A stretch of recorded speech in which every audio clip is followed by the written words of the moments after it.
I wonder, have you ever put off seeing a doctor dahil iniisip mo agad yung gastos? Actually, I hear this a lot. Minsan hindi pa sa clinic, just in random conversation with someone who told me, Dok, gusto ko sana magpa-check up earlier pero mahal eh. And honestly, napapaisip din ako because I've seen what happens when people wait. Yung simpleng infection lumalala, yung kaya sanang gamutin agad, nagiging mas complicated.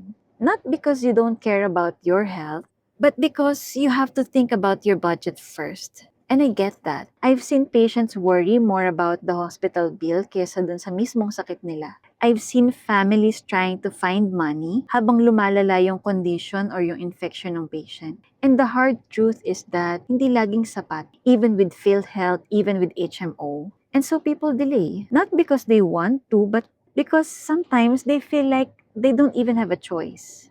Hirap, no?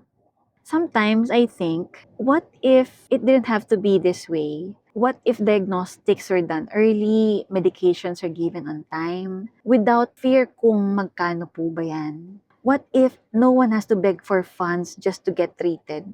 What if public hospitals are enough? Hindi siksikan, hindi kulang. What if doctors too had enough support to care for the patients the way they deserve? Actually, I don't have all the answers, but I've seen enough to know that this is really something worth hoping for. Because health shouldn't be something you hesitate to choose just because of the cost. Hindi dapat kailangan mamili between pagpapagamot and yung pang-araw-araw mong kailangan sa buhay.